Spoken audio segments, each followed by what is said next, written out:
If you with it, drop it.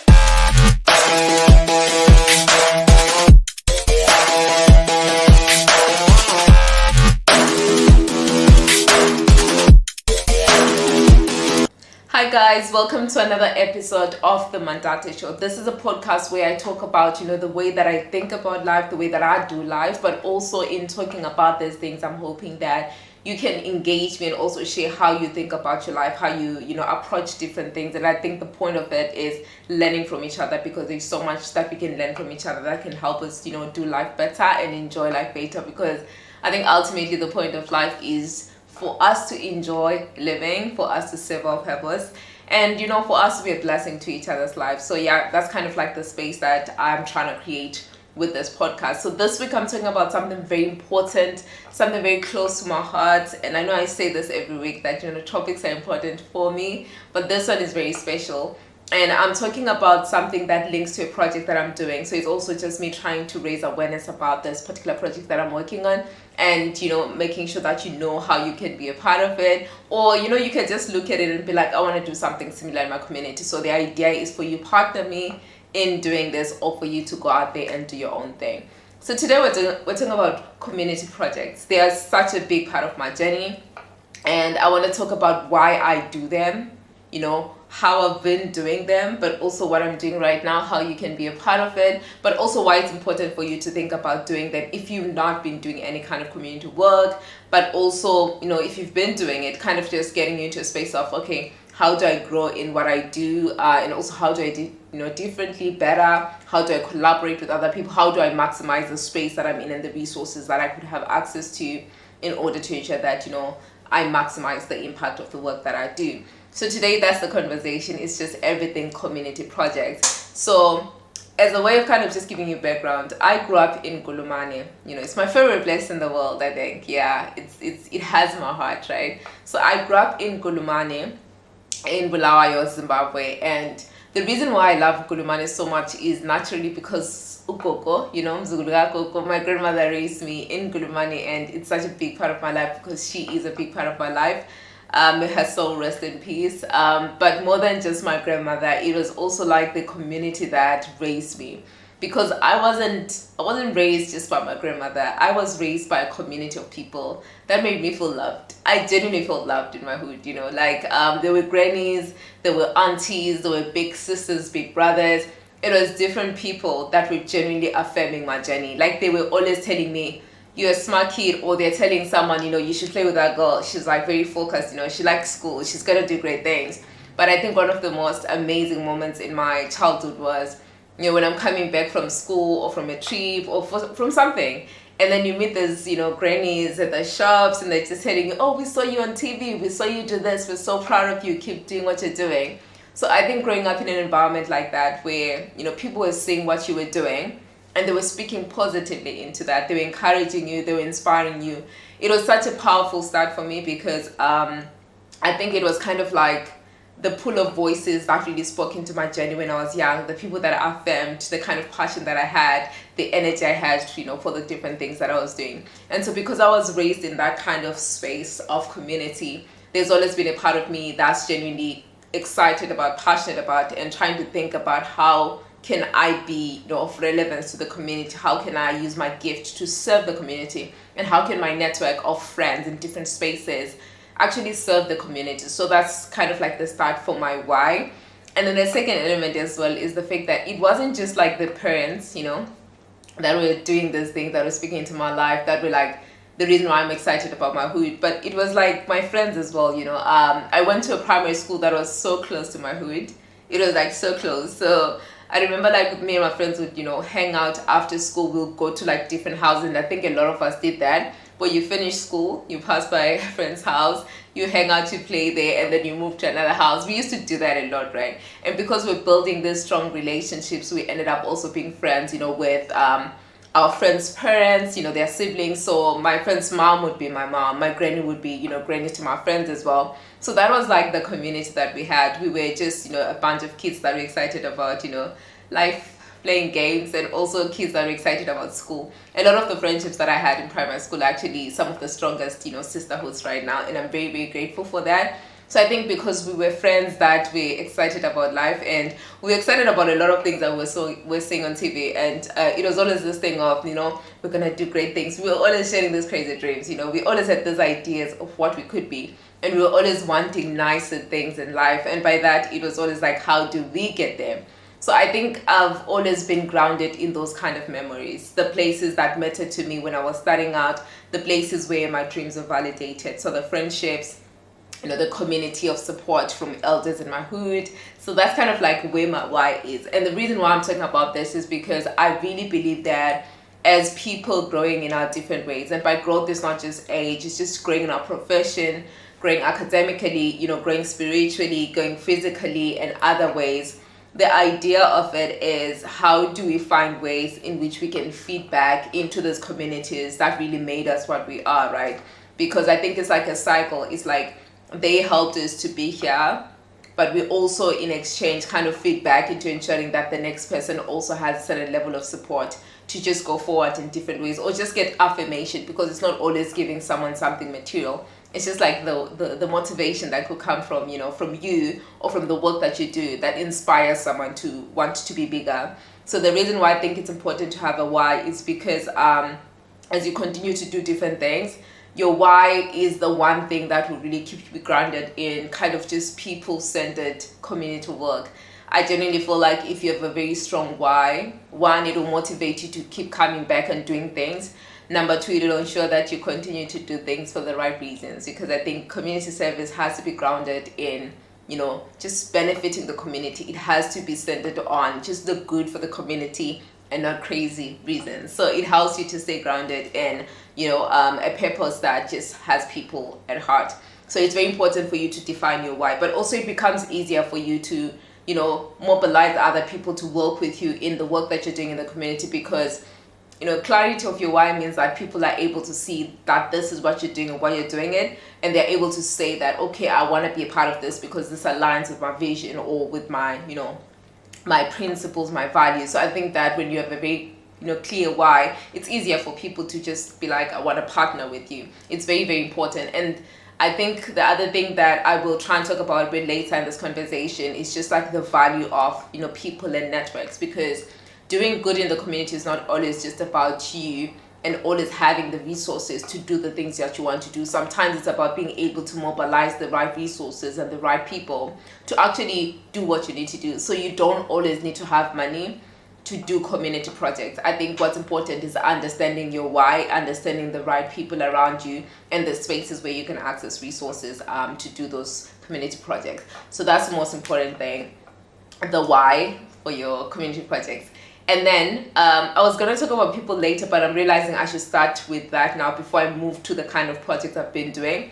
The reason why I'm telling you guys this is because I want you to see the kind of things that you can do, the different projects that you can get on, and also the kind of impact that you can have in the community. So in terms of people, like how we've always been told that your network is your net worth. That statement sounds very cliche because we've been hearing it our whole life. Sometimes it just feels like, okay, people just say that, but it's actually very true, right? I have seen that in my life. I think my wealth is in the people that I know. It's the people, like I said, I grew up with, that were my friends in primary school, that are still like my friends right now, that I do different things with, right? It's also about people in the professional spaces that, we've been in, the people that maybe we've worked for, the people that we've worked with. It's also about, people that we met as we were growing. So friendships are not just about childhood friendships. It's the friendships that we built over time. That's very important. It's also about, the people who were like our colleagues at school. It doesn't have to be like people that are, friends in our lives, but people we met at certain points in our life that we have a way of, staying in contact with, that become an asset to our growth. And also like the different people that we meet in other spaces. So I think I always think about network as something so important that you need to map out, like, what are your people? What assets do you have by virtue of having those people in your life? The reason why networks are important is, as you're doing community projects, you might not have everything. And this is not just about money. It's also about skills, right? It's about, the mobilizing power. So if you have the right people with you, it means that you're able to actually expand your impact, do more things. So when you think about your network, don't always think about people that have money or people that have, all those big things. It's not always that. Networks are just about people that have something that you can use in whatever that you're doing, right? And by that I mean to say it could be someone that's really good at talking to people. It could be someone, that's good at managing things. It could be someone that, has the right energy to manage time, to manage energies in a space where you're, mobilizing people. It could be someone that's great with visuals. It could be someone that maybe, is a good singer. It could be anyone and anything. So I think when you start thinking about network, just go across the different needs that could be there for the kind of projects that you do, and then think about what the people that fit in that kind of space. But also it could be that it might not be people that fit that. It could be that people know people that could be perfect for, that kind of work that you're doing. So that's why network is important. The idea of it is it expands, your sphere of influence, expands your resources, it expands your skills as well. So it's very important for you to have a network. And then also thinking about how you use network. I think one of the things that I've learned in this journey, this short life that I've lived, is the fact that when we do community services, we're not doing things necessarily out of our pocket. It's okay to do it out of pocket. I think it's very important because, if you're doing things and you're asking people to put in money, you also need to put in the money, right? But I want us to move away from always thinking that we need the money. I don't need $1,000 to start doing something. I could come together with friends and we are all putting together $10, $5, and then it leads to that 1,000 or more. So I think thinking about, community service, you can think about it from a place of what are the resources outside of money that I have that I can pull together to ensure that this is done. And I think thinking about it this way means that all of us can begin to see how we can be involved in the community. And if you've got extra resources, because I feel like there were moments in my life where I felt like the things I needed to do in the community didn't cost me too much. Like it didn't take away from me too much. Like I could manage to do something for the community and still be able to take care of myself. So I feel like at different points in our life, we could have the resources so we could do that. But even at that point, you don't have to do the things alone. You can still collaborate with other people in different ways. So I want us to think about it that way, that one, the value of the people in the network that we have in what we want to do. Number two, the importance of your why in what you're doing the projects and the kind of work that you want to do. And number three, the idea that you don't necessarily have to have resources or a lot of resources to actually do that community work that you need to do. So those are like the three starting points that I needed to clarify. And then in telling you guys the different projects that I've been kind of able to get onto, I think you can get a sense of how I use like the resources that I have, the friends, the networks to kind of, do the community work. And then at the end, I'll come back and talk about the project that I'm doing now. And I hope that you can be a part of it because it's so, so important to me. And you guys have been always supportive of my, ideas and my vision. So I know that you'll be able to jump on this as well and do it with me. So in terms of the kind of projects that I've done, I think a lot of it reflects growth as well. I feel like my projects have evolved over time and that reflects the different points of growth in my life. Some of the projects that were exciting for me when I was a little younger in my journey were, just buying sanitary pads for girls that are underprivileged. And that one for me was not always stressful to do because I knew how to plan for it and I knew the right people to look for that would, spread the word. And I also knew how to use my, social media platforms to mobilize people in that. So what I would normally do is, think about a particular community of girls that I want to provide with sanitary pads. And then I would think about, okay, how many pads do I need? And how much do they cost? When do I want to, buy them? So what I would do is set that target, set a timeline, and then I would design a little poster. I feel like they used to make a difference. I don't know if they do. Maybe someone doesn't think they do, but for me they would. So you might want to try that as well. So for me, I would design a poster and it would just be like a really gorgeous poster and it would just have the details of the campaign. In the past, I've had posters that had my face because I felt like, okay, if it's a campaign that I'm doing, when my friends see my face or someone that knows me see my face, they're going to get excited and they'll do, be a part of it. And I really believe that. I feel like it's such a, it's a basic psychology thing and it actually works. If I see a poster that has my friend, I want to know what's up. I want to know how I can be a part of it. So I used to do a poster that just spells out why I'm doing the campaign, who's going to benefit from the campaign and how people can support. And I used to put like different details, bank account, eco-cash, those kind of things. and then for also people outside the country, different ways of sending money. So I would clarify all of that in the poster. The reason why I felt like the poster was important was because, I could post it online and someone can just download it and then they'll share it on their status, or they'll pass it around in their groups. And so when they're passing it around in their groups, people that see it don't have to be asking like, what's the number, how do we support, where's this from. So people just get all the details in that poster, and it was easier for people to support. And I realized I got support from people I had no idea about, like people that I don't know, and that people that I've still not met or spoken to since that time. So it's just this idea of making sure there's available information on the graphic to, get people supporting you. And I do this with all of my different projects. I always have a visual somewhere that's easy reference for anyone. So that's one thing that I would encourage, that is important.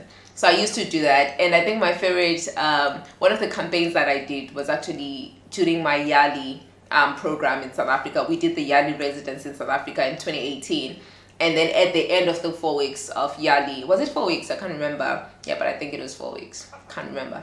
But anyway, the point is, at the end of our Yali experience, one of the things that's done is people get to do a project, right? So I was in the civic leadership track, so I needed to do a project that was in line with my track. And I remember it was like a bunch of us, and developed this idea of raising sanitary pads for young girls in a particular orphanage in Johannesburg.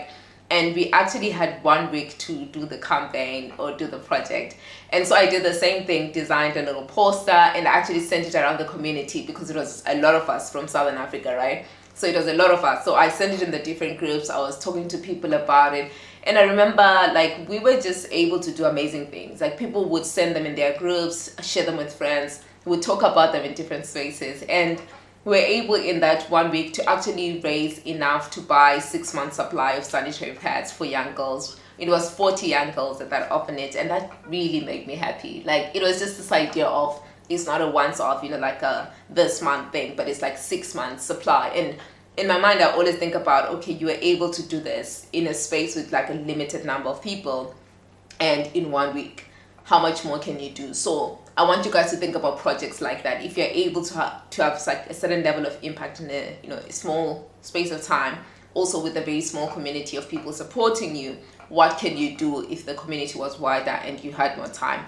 So those are some of the projects that I used to do. I actually did a couple of them in different years, and one of the things that I did was marking my birthday as the time that we ran a campaign. So every year on my birthday, there's always a campaign that I'm doing, fundraising for something. So I would fundraise for like sanitary pads for girls in, informal settlements, in different places in my city, in villages. And then the other one that I was very excited about, and I want to bring it back after, I think by next year, the plan is to kind of just bring it back because it was such a powerful initiative and it's something that would benefit a lot of people. So one of the, projects that I started doing was paying school fees for young girls in rural communities. And so when it started, I remember my initial plan was like to pay fees for like 12 girls and buy stationery. It was such a humble goal. And also thinking about it now, I'm realizing that for me, it was a big deal. It was like 12 people, and then, I'd pay fees for them and then buy a couple of things for, what they needed at school. And then I remember when we raised the funds, we actually managed to raise enough funds for like 40 girls. And that was so nice. Like, it was just so nice just being able to, go above our target. And in that moment, I was so happy. I was just like, God, this was not, I didn't think this was going to happen, but I was happy that it happened. So one of the things that we started thinking about at the time was, how do we move away from just, paying school fees for just one time to paying school fees for a whole year for girls? So in the next time that I did it, I actually raised enough to actually pay 1 year's worth of fees for the girls, which was really, really exciting. But I think the challenge I made, or the mistake actually that I made at the time, and something that you guys should learn, is thinking more about sustainable projects. Because I think at the time I was thinking, okay, what am I doing this year on my birthday? It was never about what can I do now that becomes a thing that I do every year on my birthday. So I think if I thought about it that way, it could have been something that's done every year and also moves with the girls from like primary school maybe to secondary school and things like that. So I do think that's the reason why I'm motivated to bring it back, because I'm realizing that we can actually, do something more sustainable so that we don't pay fees for a girl for 1 year, or a young boy for 1 year, and then we just disappear, because I feel like, that's really unfair-ish. But yeah, I want to bring it back for that reason, building something sustainable that allows a child to go, from primary school into secondary school. I like how I smile when I talk about this project, because I think I was so young and so excited and passionate, and people always supported. I think that's like my favorite thing in the world, just seeing how people buy into these ideas, they support these ideas. I've built a very solid community of people that genuinely support my journey. It's people online, on Twitter, on Facebook, on Instagram, people that I've never met. It's people that I genuinely don't know outside of those spaces, but they've really been very supportive. It's also my friends. Anytime I post a new campaign, I'm like seeing it on people's statuses. I'm like, I love the community. So I'm really, really just grateful for that. So the school fees one, the sanitary pads one, and then one of my favorite ones, I keep saying favorite, but I think that's like a lot of the projects I've done.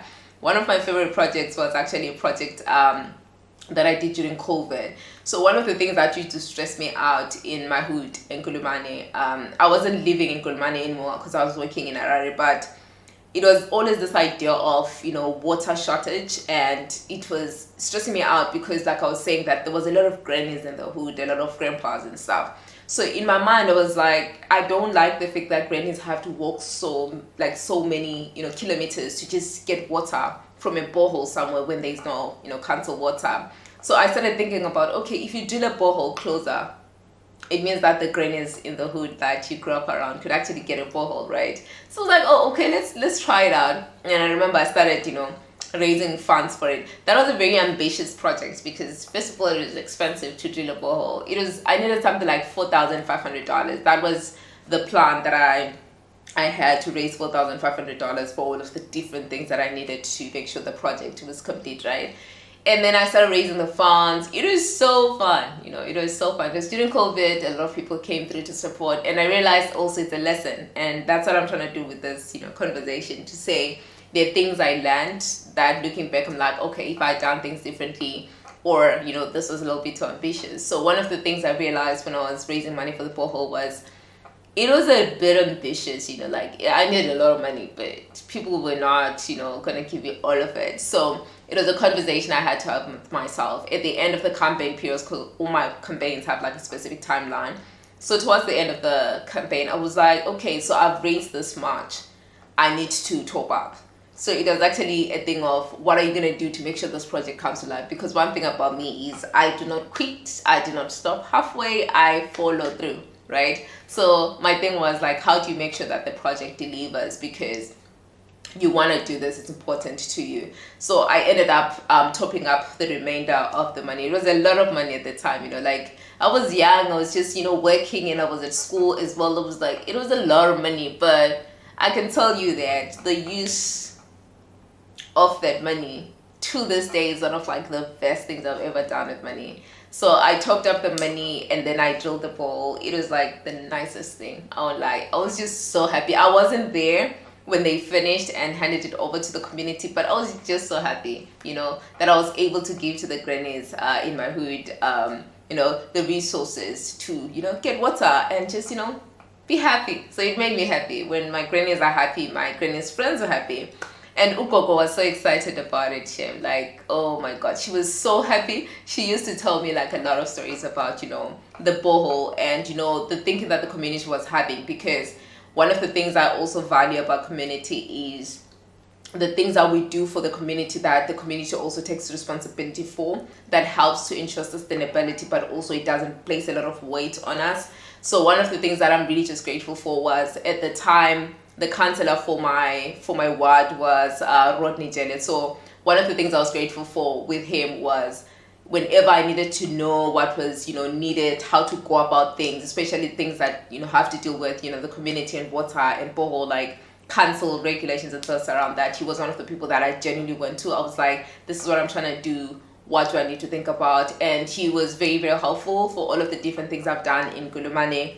He was very, very helpful as a councillor, and he's someone that I really feel like was a blessing in my life, continues to be. So I worked with him, and I remember like the community made sure that after they got the borehole, they actually took responsibility for securing it, because I remember there was a whole conversation about a thief stealing something from the borehole, and the community put together money to actually buy that thing again.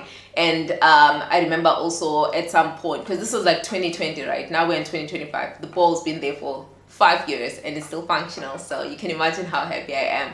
But I remember there was a time when I was in Kulumane, and I was passing the borehole going to the city center, and I remember seeing like a council truck, and what had happened was apparently the water was no longer coming out, or there was an issue with the borehole, so the water was not coming out. And council actually went there and they fixed it, and then it started working again.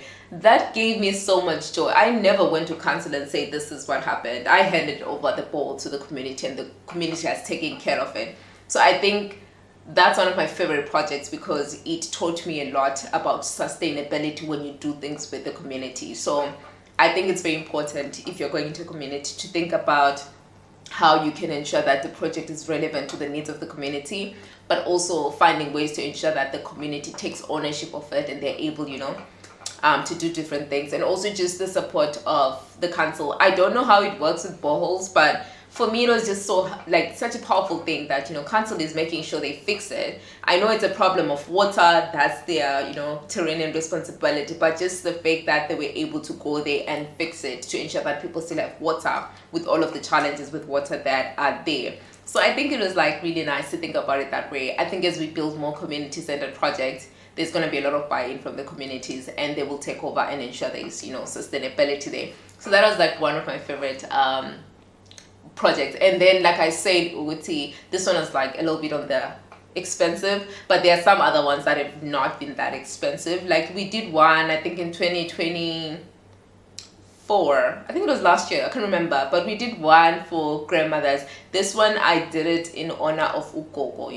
My grandmother passed away in December 2023, and if you know me, she's the light of my life. She's my greatest joy in this life. And I felt like I wanted to do something that, one, celebrates her, but also reminds me that there's still so many grannies in the hood that are my grannies, because I do still feel loved in my community. Whenever I'm in Golumane, I won't lie, just seeing all the grannies and how excited they are, and how you can see the joy and the pride, they saw something in you, and they're so happy to see that you're living in manifestation of whatever that they were seeing in you. So I wanted to do something for Okoko, the grannies that are raising grandkids in the hood. So we raise funds, and by we, it's me and you guys. We raise funds to actually buy groceries. So I worked with Marvelous Chuma. She's one of the most amazing people in the world. Her name online is Queen of Atonga, and she's an amazing singer, but she does a lot of community work, a lot of impactful advocacy and fundraising for people living with albinism.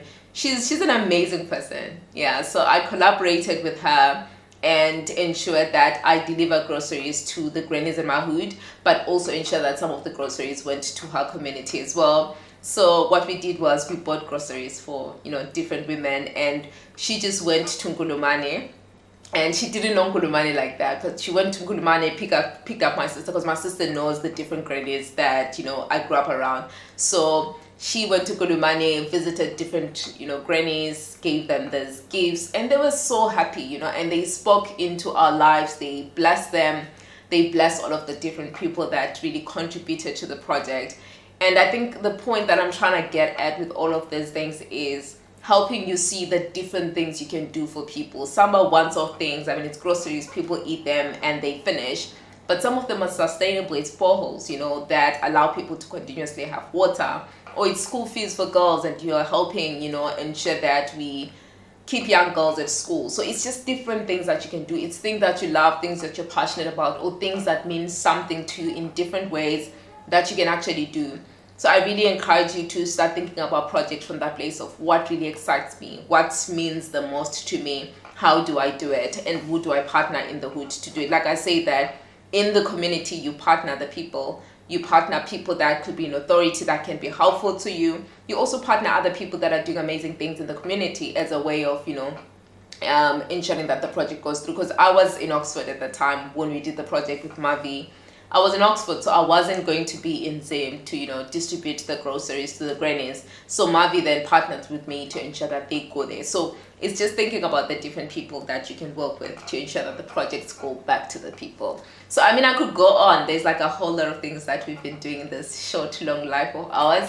But I think before I move on to the current project, I want to just give a shout out to all of you that have been a part of this journey of these different projects. If you remember contributing to any one of this or any other that I've not mentioned, thank you so much for helping the vision come alive. I think what makes me come back and do these things is knowing that there's people that buy into this idea, that feed into this idea. So shout out to you for being the real MVPs of this life. So thank you so much. And also the other thing I wanted to say to the people that have been supporting, support is not always material. It's not always people sending you money. Sometimes it's people sharing. I like seeing people reshare, the campaigns on their statuses on their social media. Sometimes it's someone writing about it in a newspaper article, or someone just saying something about it, or, coming back and being like, I was here last year, I did this, I'm doing this again with you. So I think it's just understanding the different ways that you can be supported. Sometimes people reach out and they say,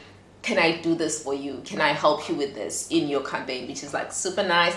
And also graphics as well. I've had a lot of discounts as well in the past from friends that, would do the graphic for me, charge me less, or some would do it for free. It's always been, different ways that people have come through to support me. So I always think about my community work as work that I'm not doing on my own, but work that I'm doing with like a whole lot of people. So it's a collective effort, right? So that's one thing that's very important. So shout out to all of you for pulling through in support of the girl. So now over to the exciting part of this conversation, which is interesting because this has been exciting, right? But yeah, I said that I will talk about the project I'm doing right now and let you guys know how you can be a part of it. So if you guys know me, you know that I'm very excited about reading, I'm excited about writing, I'm very passionate about ensuring that we continue to expand access to reading material for, for different people in different communities. So right now, one of the projects I'm working on is trying to set up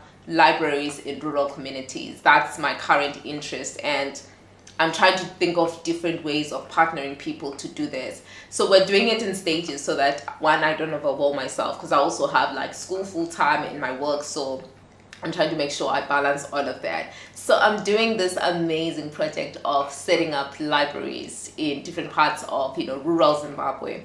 So if you're excited about doing something in your rural community or in the rural communities that I'm doing this project in, we can actually collaborate to do that.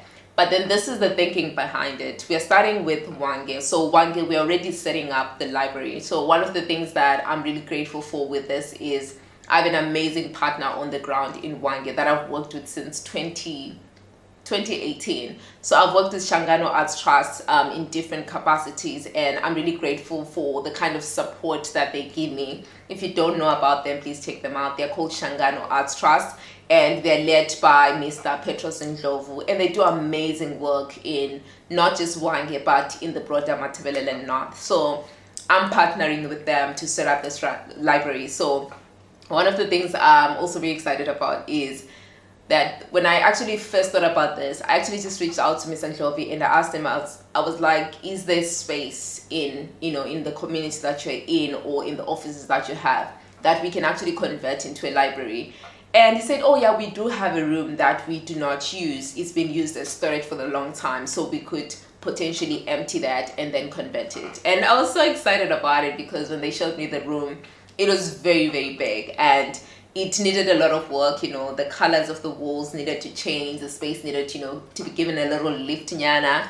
But it was just seeing this big space and the possibilities, for it. So I said, let's do it. And I remember the first thing that they did was clearing out the space and just letting me know where we were at in that sense. And then what we did was we repainted the room. So we repainted the entire room. It looks so gorgeous now. If you want to see, let me know. I will show you the space. But it looks so gorgeous now because the idea thing for me was having a plain white, paint around the room, because white allows you to play around in terms of the furniture, and also the books will look great in a very white environment, right? So we painted the space, and then this week they're finishing the electricals in the room, because we wanted a good number of sockets in the room so that when we set up, because I know like we're thinking library, but at some point it would be nice to have like a laptop or two in the same space. I know it's a small room, like in the sense of, libraries are big things for a lot of people, but I do think that there's ways that we can use that, because if we have a laptop or a computer in the space, it means that there are certain things that young people could get to do with that laptop that they wouldn't be able to do if they didn't have it. Like if they want to apply for a job, but they don't have a laptop to type their CV or send their email, that's the kind of space we're creating. So we're doing baby steps. Before the laptops, we set up the library. So we've done the painting, we're finishing off the electricals. And then the other thing is we started to just asking people to donate books. I think you guys have seen my posts on different places, Twitter, Facebook, Instagram. And I've been asking you for books that can benefit young people, very educational books, but also fiction books. And I've been saying to a lot of people that are trying to donate books, especially from outside, that I'm really big on books that, one, are very educational, number two, books that also do have an Africa-facing, approach, and also books by African scholars. So it'll be good to have a good mix, fiction from other places, but also fiction from Africa, and also not just fiction, non-fiction as well, from Africa or by Africans as well. And then obviously other books that are very helpful, because we're not just reading the continent or Zimbabwe, we want to read, the world. So we've been getting a lot of donations of books, and I'm very, very happy about that. Very, very humbled actually, because the support has been amazing. So I asked people to donate books towards the Wange project, but we're going to be doing another project after this Wange one. We're setting up the library in Kai under Uchifta Gamela, and I'm really grateful for him, because he's been really, really helpful and generous with his time and his energy around this, and he's very excited to to have this done. So it's one of the things that we're going to get onto when we finish the Wange one. So we're going to be doing them in these two places. Hopefully by the end of this year we've set them up in these two places, and then next year we'll think about other places as well. So you guys started, donating books. I have a lot of donations in Bulawayo. I have a lot of donations in Harare. I've got some donations in Johannesburg that I will find ways of getting to Wange when we are ready to set up the library. So we have a lot of books now. Please keep sending your books, because it's not just for this one project. It's books that are also for the Ngai project, but also for other places as well. So the more books we get from you guys, the better. I really would love us to have books that are in good condition. It would be nice for the books to be really in sensible condition. So if you've got books that are in great condition, please send them to us. And also, if you have books in other languages that are spoken in Matabele and North, that will also be nice, because it will also encourage the students to not just read in their languages, but also to start writing, because the idea of reading for me is it does help people who are excited about writing, or people to get excited about writing. So I want them to get to see how others are writing in their language and begin to write in their language as well. So excited about those kind of books. So if you've got books that you want to donate, please reach out to me to actually, think about how you can get them to us. In terms of how you reach out to me, there are different ways of doing it. You can send me a message on any of my social media platforms. You can drop me a comment on YouTube if you're watching this on YouTube as well, and then I'll reach out to you. You can just, find different ways of reaching out to me, whatever's comfortable for you. And then another place that you can reach out to me on is via email. You can send me an email. So my email address is mantatemlotshwa@gmail.com. If you spell my name and send it right, you should be fine. So mantatemlotshwa@gmail.com. That's my email address. And then I think for now, in terms of just the book donations and stuff, you can reach out to me that way. And then if you feel like you don't want to send email, you want to use a number, I will put the number on my bio, my caption, that you can use, which is an easier way of communicating for some people. So you can donate books in that sense. So you can send books to Harare, you can send them to Bulawayo, you can also send them to Johannesburg. Those are the three places, and Victoria Falls as well. If you're in Wange, even better. So you can send these books to those different places, and then it'll be easier for us to move them from there to our project in 1 year and later in the year. So if you want to donate, please make sure you reach out. It'll be so great because I really need a lot of books. And then the other thing that's still outstanding, which is where you come in, because I said earlier that I will let you know, guys, how you can be part of it beyond just donating books. So because I've told you guys that we've painted the room, we've set up the electricals, one of the things that's still outstanding is the furniture. We're doing very minimal furniture, but sustainable furniture.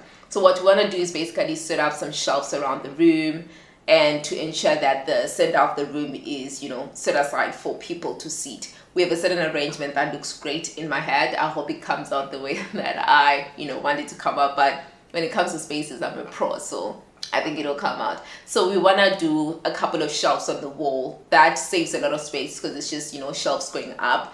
But it also means that the books will stay in great condition and that the room has enough space for us to do other things with it. So now we reached out to a couple of carpenters. We've got a good number of quotations for the cost of the shelves. And at this point, what we need is resources to get the stuff done for the shelves, but also for the center table. We need a long table that the people that are reading on site are going to be sitting around. So it's the few chairs that we're doing a very small number of chairs because, you know, like I said, the room is limited. But we're thinking that we could have a couple of chairs in the room, maybe a cushion or two, and then some shelves. I think those are like the most important things that we need right now. So we do have quotations for the chairs and for the shelves from different carpenters. What we need is the finance, the money to do this. So this is where you come in. If you feel like you have money that you can share with us, that you can give to our project, we will be so happy. We'd love to, you know, get your support. But if you feel like you might be able to do something else for us, for instance, if you're a carpenter and you want to do the shelves for us, that'd be great. That'd be nice because then it cuts down on the cost of labor. If you've got some boards that we can use for the shelves, that's even better. So if you've got something that we can use in our space, we would really appreciate that. If you've got money that you can contribute to the project, we'd appreciate that. And so in terms of how you donate, again, just send me an email and let me know what you're trying to, you know, provide to us. But also, I think the other thing that you can do that could be easy is just look for the details that I will share with this, you know, video, the details that I'll also share on my social media. I'll share Mr. Ndlovu's details for those that are in Zim that might want to call him and, you know, ask about, you know, all of the things about the project. Or if you just want to have a conversation about, you know, supporting us, I will share with you guys the details. So you can donate books, you can donate money towards, you know, the cost of putting the shelves, the chairs, and the table. You can also, if you're a carpenter, help us, you know, do the shelves and, you know, discount us, or, you know, actually discount us, no, because they're local carpenters. So if we're going to pay, might as well pay them. But if you can do the carpentry without charging us, that would be amazing. We would really appreciate that. If you want to donate some boards, the wood that we can use for the shelves, that's even, you know, better because it means that it reduces the cost. So this is the kind of project that I'm working on right now. I'm very excited about it. I love this project very much, and I believe that if we're able by end of next year to have set up a good number of libraries in different rural communities, Mantate is going to be a happy girl. I know different people are going to be happy, and you're going to be happy as well. So I think this is me trying to say it's an amazing project to be a part of. You don't want to miss out. So join me, join us as we do this amazing project in different parts of Zimbabwe.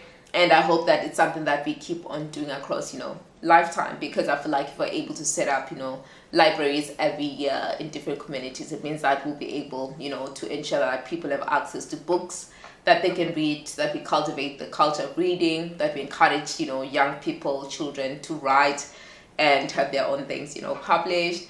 And yeah, I think that was the whole conversation today. I thought it was going to be short, but it turns out it's been longer, which is also a good thing, right? So I hope that in this conversation today, you've been able to, one, get convinced if you've not been doing community project. I hope this convinces you to partner me in my project, but also it could just convince you to do similar things in your projects, because I don't think there's any harm in someone else doing something similar in a different space, because it means that we're having wider reach and more impact in different places. So you could actually start doing something similar, something totally different, right? And if you're already doing something, shout out to you. Keep doing what you're doing. It's very meaningful work. And I hope that on days where it feels like it's a lot of work, you just remember that you're doing amazing work. You're changing people's life. And you're changing people's lives. And that's the most important part, of our lives. We are born to make manifest the glory of God in us. And as we let our own light shine, we unconsciously give others permission to do the same. So I hope you enjoyed this week's episode, and I hope that you've been catching up on my previous episodes. And I hope that you follow me on YouTube, on Spotify, Apple Podcasts, Amazon Music, so that whenever there's a new episode, you don't miss it. Yeah. So thank you so much, guys. Take care of yourself, and I hope that we continue to do amazing things in our communities. Bye.